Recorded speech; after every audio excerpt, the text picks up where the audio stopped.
Hello and welcome back to the channel. Thank you for joining me in another of my little mini promotional videos today. You may be one of those wonderful people who love to tune in to the Lawful Remedy. You may remember we were doing it on Thursdays and Friday evenings live from 6 till 8. We've had a little bit of a holiday from that because we've been busy with various other things, but I'm here to tell you that it's back. And not only is it back live on the channel, but also live in a place coming to you very soon. We're starting in Canterbury. One of the people who are involved, in fact, the originator, the lady behind it all, the wonderful Karen Dodd, is here with me. And by the magic of the internet, here she is. Hello, Karen. Hi, Richard. How are you doing? I'm doing very well. Thank you for letting me have some time off to go and do other things. Richard, I didn't let you. You just escaped. Oh, I did escape. Yeah, there was a little key in the bottom of the studio here, and I ran out to You do a legged few it. talks and things. But the Lawful Remedy, a lot of people have found that very successful, found it very useful, and they want more. So it seems like we're going to have to do some more, get some more clever clogs in. Yeah, I think that's the case. I think especially with the road shows as well that we've been doing, not a lot of them, but enough to generate a lot of interest around the country. And I know you get inundated with emails and many, about the Lawful Remedy. I get people contact me, and obviously our clever clogs, they're very, very busy. And having just come back from our roadshow up in Perth in Scotland, which was very well attended, they are asking more, and they're getting helped by these clever clogs. That's the main thing. They're getting solutions and they're getting the remedy to the situations that are occurring, and there's a lot of them. Some of them are very challenging. I think some of them have gone down a bit of a pit, if I should say that, because they haven't followed the remedy according to what our experts are advising. They might have just made one common error. I don't know what it is. It varies on each occasion. So that's why I think Mm. it's really important what we're doing here on your show. And I am really grateful. I'm sure the public and everybody's really grateful that you do promote this on your Richard Bobe show. So thank you for that, No, that's all right. Richard. So we're But all trying to sort of push back the unlawful yeah, way that tyranny is grabbing us. And if we find ourselves in those situations, there is a remedy to it. And some people have yeah. spent years looking at these remedies. And if they're able to share that information, I just think that's something we've got to do, isn't it? Share it. Yeah, I think that's it. Share it. And I think a lot of people are learning by experience, because we've not really been faced in our lifetime, for sure. We've not been faced with these dilemmas and this stuff that's going on. And it's getting worse, isn't it, with the new government and what have you, and all these things that you're hearing about. I don't know if it's true or not. I don't read the news like yourself. I don't follow it, but it comes. We get it, don't you? I think the latest one, somebody sent me a link about chickens yesterday. You've got to register your chickens. So I'm hearing a lot of people, even if they don't have chickens, they're all, they're trying to sort of crash the system by registering 100 chickens that they don't have, or pigeons. Well, So I did funny enough, this very morning I did a video on the same thing, saying let's overload the system. If they want us to register them, there's seagulls on my roof. They register them, and then wait a minute, hang on a minute, could you unregister them? They've now flown. They're on my neighbours. You better knock on their door because they're on my. No, wait, no, they've gone 3 doors. Oh God, I don't know where they are. I did give them some names, but I can't remember what I was they just are going now. to ask you, yeah, what did you call them? What did you Well, call them? Peter and Paul, fly away, Peter, fly Oh, away, yeah, Paul. no, they're Dicky Bird. Yeah, two, yeah, yeah. Oh yeah, they're Dicky Bird. Well, anyway, I think this is a sensible thing, and in many ways, I mean, part of my video was about waste their time. These corporate bodies that come around and waste our time, Yes. we should waste their time back. I mean, one of the things that really niggles me these days is you get letters from these corporations and nobody signs it. Nobody signs. It's just the name of the company, whatever it is. And I just think, well, who am I dealing with? How do I know that you actually exist and this isn't just a scam? If you can pin it to somebody, so you can ring up and say, can I speak to Mr. Morrison, please, from wherever you are, or Mr. Jones, or Mr. whoever it is, and actually verify they're real, because it could be a scam. There's so many scams, and Of when they don't course. sign their name, it's Of just, course. they know who we are. I'd like to know who they are Like, sending us. absolutely. No, absolutely. And also, I find that they change their tactics sometimes. With the experiences that I've been having through property and council tax or business rates and stuff like that, they go at you with one thing, and then it goes quiet. You fight it the way you've been told through various means, and then maybe a few weeks go quiet, and then I get a letter, sometimes from the same person, but like with a different question or a different way. It's like they're coming around the back door to trying to get you. And I don't know if that's part of the plan, because as soon as you reply, you forget, and you reply in your capital letters name, then they've got you. I don't know, but it can be fun in games, but it's also absolutely time consuming and exhausting and challenging for many people. And terrifying. I mean, one woman wrote to me this morning and said that that they were trying to put in a smart meter. She said, I don't want this smart meter. They turn up anyway with a locksmith. They break in, and they were trying to do it, but they didn't actually do it because there was some technical thing they couldn't do. So they actually left. But it was the fact that she said they just came in. And I couldn't stop them. And I said, well, that's breaking and entering. Go. And she said, oh, I'm not going to report it to the police because what's the point? And I said, well, get the crime number and she said, we got the footage on the doorbell thing that they broke in. I said, gather the evidence. Even though they're not going to do anything now, you have the evidence because you never know when that might be useful. If you haven't got a crime number, then you've acquiesced, haven't you? But it's a numbers game, isn't it? Like you're talking about the pigeons and the seagulls and the chickens. We can break the system, we can trash the system. But if people say, well, it was really horrible, they broke into my house and put in a meter or took out a meter, but I can't be bothered to do anything because for whatever reason, then we're not going to win this. We have to all stand up and do our bit, as painful as it is. And a lot of people have really taken it to the front line, haven't they? And I know up in Scotland there was a gentleman that allegedly was bankrupt on the back of this. He was losing his farm, but one of our lovely clever clogs spent 2 hours of his time saying, this is where you went wrong and this is what you need to do. And hopefully it's given this guy a little bit more courage and strength and tenacity to take it to the next level, because it's just evil what's happening. It's so wrong, but we have to come together and fight the system. And you've got to rebut these things, because if you just acquiesce and say, oh, well, they came in, but they didn't fit in, it doesn't really matter in the great scheme of things. They broke into your house. Exactly. And you have to rebut that and say, well, actually, hold on a minute, that is a crime. Even though having a meter fitted might be a civil thing, the breaking and entering is a crime. Absolutely. That's enough, isn't it? It's terrible. Enough. I think there's a lot of fear mongering. I mean, what do you think, Richard? Because we see a lot of these videos of people breaking into houses, and then if they're chucking people out of the house because they haven't paid their council tax, so then they're homeless. And I know it does happen. I think it does happen, but I think because of that, a lot of people are very scared to get involved, and they stand back and they won't do anything, but wait for somebody else to do it. But this is where we all have to come together and be sovereign and be in our true essence and get the job done. If we're going to fight it, we have to actually take the knocks and the bruises. As I know most of us don't want to be doing it. We'd rather be sort of sitting on the beach reading a book or something, or milking cows in your case. But we have to stand up and be counted. And absolutely. And the thing is, you'll often see the bad luck stories on YouTube, because that's the sort of thing that garners views. But the good news stories where something just peters out and no longer the bailiffs are knocking on your door, or no longer whoever it is who's demanding money with menaces is no longer it's not a great finale that you can go, hey, I won. It's just they've disappeared, and it's like, oh, okay, I must have won. Yeah. There's no confirmation as such, but they're not bothering me. Well, that's a relief, isn't it? If they're not bothering you. And like you say, and it can be boring. It's not as dramatic, is it? People, humans, men and women, and people, or whatever we're called these days, we love drama. And a lot of people that, whether you're awake, what's going on, or whether you've got some idea there's something not quite right, but we love to watch other people. And the more dramatic it is, I mean, the headlines, in the newspapers or on the radio or on the TV, and all these stupid programs that are on TV, we just love watching people.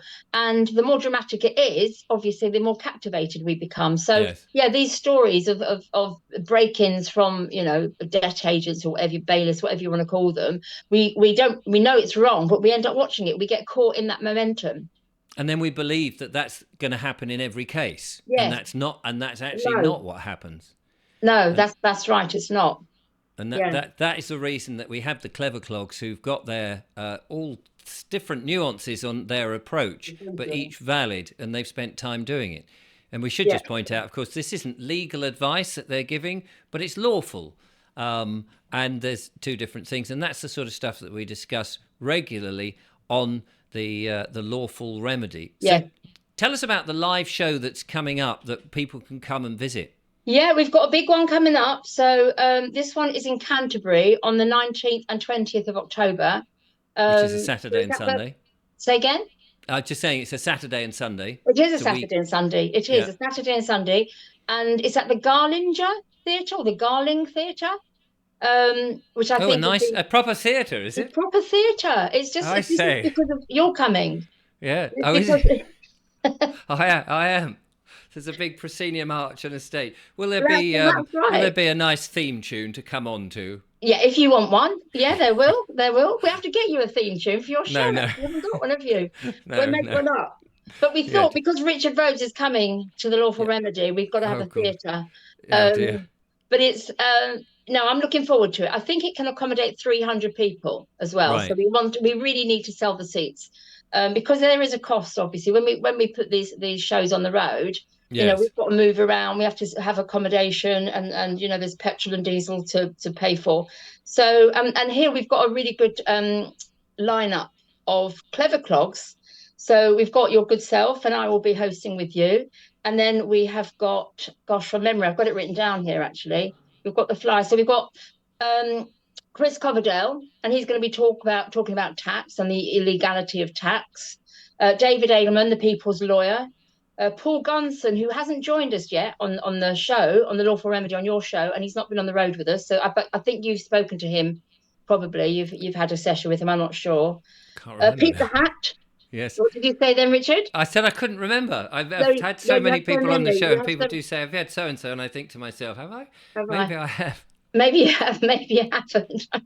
Well, it's great. It's great because you're getting on with a job and sort of next. There's just so many people that want to be on. And if I haven't had him, I will get him on. You will get him on. Yeah. Pete the Hat, who you have had, and that's his neck of the woods as well. Tony Rose and Jill, who has been joining us. Poor old Jill, I dragged her into this. I met her at one of the Uprise and Shine conferences, and she's a fighter. She's done a lot of this work, and I thought, well, let's come on because we need happy stories. So she's great, and she's the one actually that's behind this. She's been arranging this, and then we've also got Pete Stone, Sovereign Pete. He's coming down to join us as well. So that's and then did I say that's Saturday, and on Sunday we're going to be joined on Sunday by allegedly Dave and Peace Officer Davey, who set up the Peace Officers UK. Tony Rose again, Pete the Hat. So brilliant people. A solid panel of experts who bring different things to the table, which is superb. And people may have seen them on the show and not had that opportunity to actually ask them a question, see them in person. So that's going to be fantastic.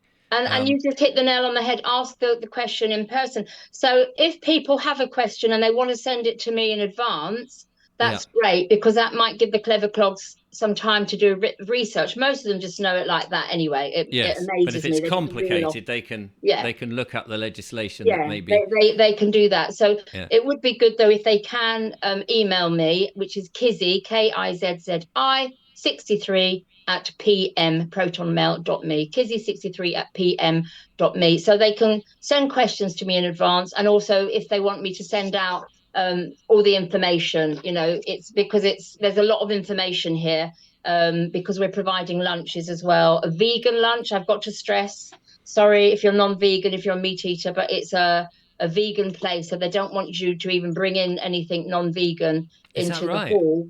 But there's some pubs. So we're providing a dal, I think, on a Saturday, and a chili, a vegan meals for £6. So that's a bargain. Or you can, sit outside and have your sandwiches in the beautiful weather that's coming our way, the Indian summer.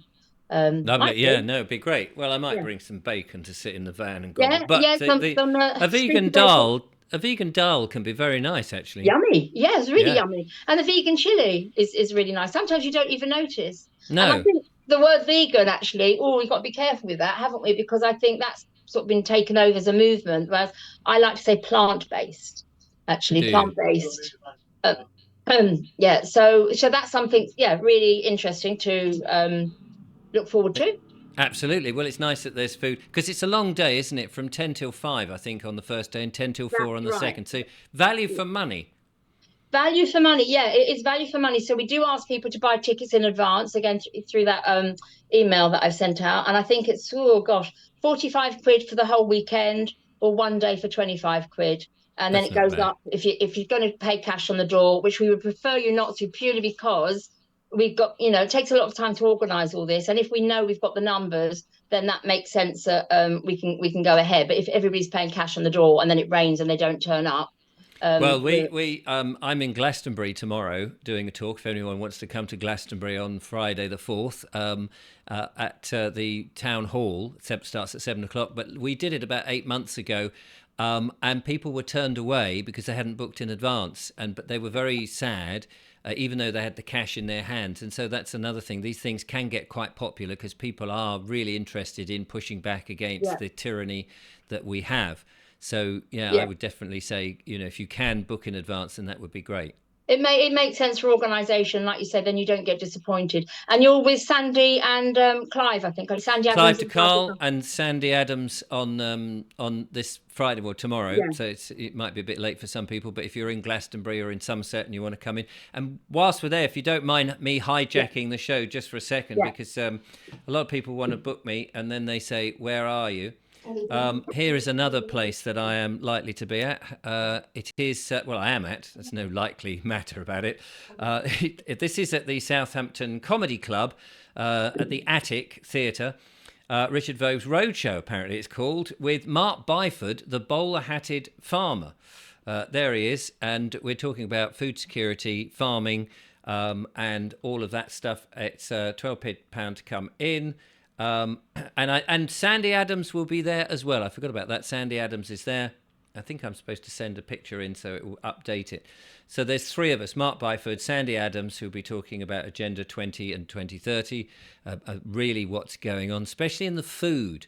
A lot of people don't really fully appreciate what's going on with the food, and they think that actually the food is something that will just take care of them itself. But if you've been outside and you've seen the rain and you've seen the crops that are not as good this year, if this continues, you can easily imagine what is likely to happen in the future. So that's another thing. So that's a couple of the events. I'm pretty rubbish, really, at advertising all these things that people send me to. But Well, like you said, when we were chatting before, it's difficult for you sometimes, isn't it, to keep promoting, events when you're talking about something else and you just can't suddenly say, oh, by the way. And yeah, they don't, it's not always time relevant, is it? If they're going to watch your video in 5 years' time, or 5 months' time, the event's yes, gone. So I think what you're doing here is really good, to have little promos of what's happening. yeah, it's little promos so that people can sort of get their diary out and see what's going Yeah. on. And the And live, sorry, go on. well, I was going to say the other thing to promote, because Scotland, and unfortunately you were really missed when we did the Lawful Remedy in Perth the other week. You had been to Scotland, I think, the week before, I had and you were with with Barbara. Barbara O'Neill. I don't want Yeah, to name very drop, but good. dear old Barbara, Bless she her. and I had a good old chin chat. Yeah, The videos on the site. saw it, Um, watched it. Very, very good. Very, very good. But you were missed, obviously, because the ah, timing wasn't great. But on the back of that, they have asked us, the Scottish people have said, can we come back up? And I said, I'm sure we can. So I think yeah, the love to. planning, yeah, maybe April, to go to Aberdeen and Glasgow, to Oh, Glasgow. nice. So Yeah, we'll do that. And I know some other people were saying, is there any chance that I could bring, myself and perhaps Mark Byford or somebody else up to do a talk as well? So we never know. We might have several dates up there, and if we yeah, can coordinate it so it's all fairly it consecutive, makes it makes sense. it It's because a long way to go. I it's a mean, long it's it's a a long long way to way. Tipperary, yeah, or to I, Scotland, because yeah, we spent like the whole day getting there by various trains and buses and trains that were on the wrong platform. It was a bit chaotic, and yeah. I'm sure that's part of the, what's going on. They don't really Well, want us to traveling in travel. this country is not easy now, and they have made it very difficult. I did an article yesterday about a pensioner who was being basically outpriced for insurance. People are finding that the cost of insurance now is gone through. Mine's doubled. Funnily enough, I had mine in, and it's doubled. For It's car, over for the car, for my van for yeah, simple domestic domestic use Yeah. and trundling around for social purposes over £1,000. It's And the problem is, this is going to happen. They're going to, because they don't want us in cars. They don't want us absolutely. travelling around. That's why coming out to these events as often as people can is very important, because otherwise we'll all be stuck behind Telegram groups, behind screens, and life will be dull. Can you imagine? Well, whilst we've got Telegram, because they're trying to wipe that off as well, aren't they? But life Yeah, would be dull. I mean, the internet is great because we can, chat with each other all over the world, which is fantastic. But there's nothing about seeing people in the flesh, and absolutely. that's why the lockdown was a bit bonkers, wasn't it? Because they're separating us in every which way, and we can see, if you know what's going on, you can see what they're trying to do. So I just think go out with a smile and a bit of positivity. If you've missed a train, so what? You've missed a train, you get another one. It is inconvenient, but I think you've just got to be really open-minded and make a bit of a joke out of it if you can. Yeah.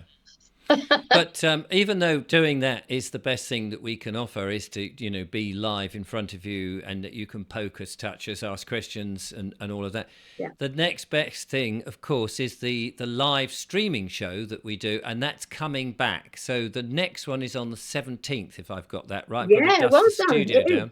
It is. You've done your homework, Richard. I Well have done. It is. It's between yeah. 6 o'clock to 8 o'clock UK time on my channel, Richard Vo's channel, on the main channel, and you'll be here in the studio. I will. I'll be back by your side, Richard, hopefully, trying to get my computers working properly and catching all the questions. So again, if people want to send questions, I don't know if they can send them to you because I know you're inundated, but they Yeah, can I never. also send them to me and we'll be coordinated. And I think we're going to really try hard to answer the questions because we can go off on a tangent sometimes, can't we? We just go with the flow of it. But I think yeah. if I think the plan is to have a sort of theme, so that when people who miss the show or coming to the show, one might be more on a certain theme, with all the different remedies being thrown in, and then people can say, well, I had this and this is my response, and we can say, oh, okay, this is how you might What respond works to it. and what doesn't. I'm saying I'm no expert. This is where the clever clogs come in, but we're just facilitating. We are facilitating, but I think we become expert through our activity and our partaking in this, and Yeah. know what works and what doesn't work. That's the only way we're going to find out. Because I think even the clever clogs, they're still learning, aren't they? They're still finding it the hard way, and that's the only way you can do it. Trial and error. It's an experiential thing rather than just following orders. One of the things that makes me very positive about the show is I've had emails from people who have said, I was very skeptical about the lawful side of things because legislation's there, it's in black and white, it's on the webpage, the government, and as they've watched the show, they've said, you know what, you've actually changed my mind. I'm not as skeptical as I first thought. I may not, yet be brave enough to try challenging because I don't know enough, but I am now open-minded, and that is so encouraging because. It is. I mean, I feel it the same when I get one of those horrible letters because I've recently moved. So my post comes out in a big dollop of 3 or 4 letters in one hit. Yeah. When it's being redirected. And the other day, I think I had 7 of them, and they were just like, oh, fines for parking notices or this, that, and I thought, oh God, maybe I just pay them off. And then I'd speak to somebody. And then I'll just be inspired because I know, what is actually behind all this, the truth of it. And I thought, I've got to carry on fighting. But, we do get despondent because they keep at us because they want to wear us down. And that's why the shows, and whether it's on your show and all the wonderful guests you always have, or whether it's our Lawful Remedy, it's so important bringing people together to discuss, to chat, and to find resolution to what's happening. And I think what also is very apparent is a lot of us that have known what's going on for some time are at the forefront sorting this out, and a lot of the people that were not affected so much, they thought this was just a passing phase, but they are becoming affected, whether it is because their insurance is high or they've got to register their chickens or they can't afford to pay for a holiday this year. They're beginning to become aware of it as well. More people are knowing that the weather's being manipulated, or they're ill for the wrong reason. And that's what we need. We have to keep getting the information out there because it's a numbers game, as what we've said all the time. It's a numbers game. So it's slowly happening. And it's just, we've got to get that tipping point, haven't we? It doesn't have to be a whole lot, but we just get that tipping point and then let's see what happens. So, and I think the authorities are now aware that like never before, more people are beginning to wake up to the scams, the frauds, yeah, and all the illegality that's going on. And they're duly worried, and so they should be. And if they could clean up their act and actually start acting honourably, we would all benefit. They would benefit, absolutely. and we would benefit, and everything would be nice and rosy. So that's really Yeah, part of the object. You know, we're not just here just saber rattling for the sake of it. We're trying to make absolutely. Wasting our time. No, we're yeah, not. We're here on a mission. And I think it is like being in divine service, if I can say that, that kind of thing. But that's what I feel it is. I right, think we're here yeah, with a purpose, and we're just to help people because, exactly. yeah, So, so do come along if you can to the Canterbury one. There'll be more other events live, I'm sure, if it all goes well. And of course, join us 6 o'clock on the 17th, which I can't remember what day of the week that is. Is it a Thursday? I Can't think remember. it's a Thursday, yes. Yeah, Thursday, 6 o'clock, live on the show. And it'll just pop up if you're subscribed. So there we are. We've been not to hold people up because I'm sure they've got lots of exciting letters to open with demands for this and demands for that, and ready to hide under the sofa or whatever it is. So thank you so much, Karen, for coming on and helping plug today's show, or the show, the Lawful Remedy. You know what I'm talking about. I know, we know. Yeah. So anyway, in the meantime, we'd love to see you there, and do bring your questions. I'll put your email address in the description so people can contact you with the Brilliant. questions in advance. Lovely. So that's that. I'll be back with more monologues, more wonderful guests. In the meantime, take care, look after yourselves, get out and enjoy yourself. From Karen and I, thanks for watching. Goodbye. Goodbye.